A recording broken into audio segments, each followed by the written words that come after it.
Business owners, are you busy all day but still feel behind? Here are the top 3 time management mistakes people make and how to fix them fast. Time management mistake number 1 across the board is not spending enough time planning your time. That means you must plan your time every day, because if you don't, you're going to wind up spending your days reacting to somebody else's plan and you don't have control. So the answer is to spend more time planning your time. Plan every single day. If you actually plan your days, your weeks, months, quarters, and years will take care of themselves. The day is the unit to plan. You can't really plan your day effectively if you don't know your priorities, your most important goals and outcomes, right? Your objectives for the week, to the month, and ideally for the quarter. Some real targets you're going to go for in 90 days. And of course, those lead to your bigger objectives for your career, your company, and so on.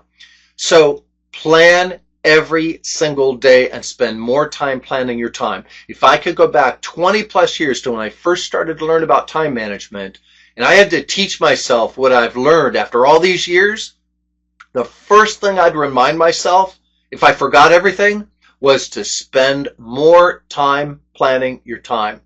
That's the first thing I'd tell myself if I had forgotten everything I knew about time management. This is a golden secret. Time management mistake number 2 is to not focus on the 20% that move the needle forward and move you towards your most important goals, objectives, and outcomes. This is the 80-20 principle all out, and it is mostly misunderstood.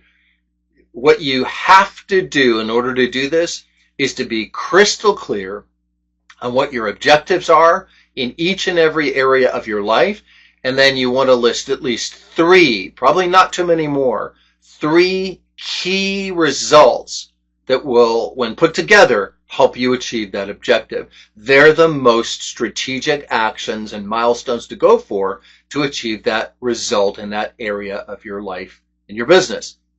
So the solution to focusing on the 20% is, first, you got to get crystal clear on your outcomes, and then the key milestones and things to go for, the activities and output that you need to do to get those objectives.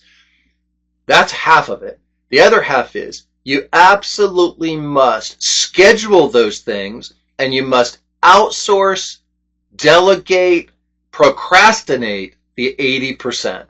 So in other words, you have to take something off your plate, which is the 80%, put them off, so you can do the 20%.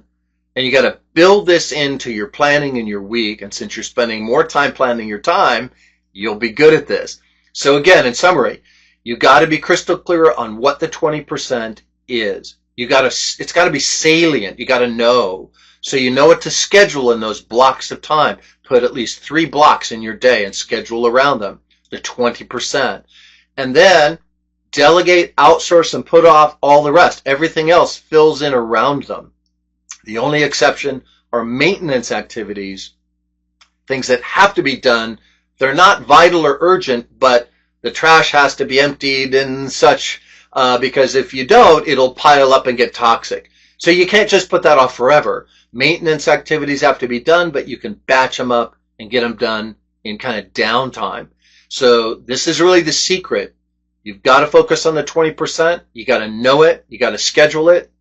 And you got to delegate, outsource, and leverage out of the 80%.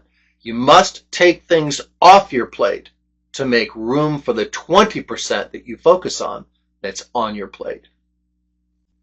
Time management mistake number 3 that is so very common is doing it instead of having it done for you. I hear all kinds of reasons, excuses from business owners on why they're doing. There's not money to hire somebody, this, that, the other. Put it all aside and do this one thing. Change the questions you're asking. The specific questions are when you ask, how do I do this? What do I do? These questions create a loop where you have to do whatever it is. It assumes that you're going to do it. Change your questions to, how do I get this done by someone else? Who can do this for me? What can do this for me? Make sure you hear this. What can do this for me? What program? What app? What AI application? These questions assume something or someone else can do it for you. Who or what can do this for me? How can I get this done through something else, through people, systems, or technology? Condition these kinds of questions instead of, what do I do? How do I get this done? If you ask these first couple of questions like this, it loops and you're stuck in the doing. So the solution is to ask different kinds of questions on default as a habit so that your brain naturally goes to, who can get it done for me? What's this look like when it's automated for me? And so on and so forth. And if you just do this, the answers will start coming, and you just need to find the resources and be committed to getting more and more things done little by little through people, systems, and technology. But the secret is to change the questions you're asking. So plan your time, focus on the few things that matter, and get more done through people, systems, and technology. Hey, would you like to work with me, one of America's top time management trainers? I work for some of the biggest companies in the world, teaching them time management, and with entrepreneurs and owners as well. I have a 90-day program where I will work with you, answer your questions, and we will quantum leap how you move through time. Click on the link below to learn more, and thanks for watching.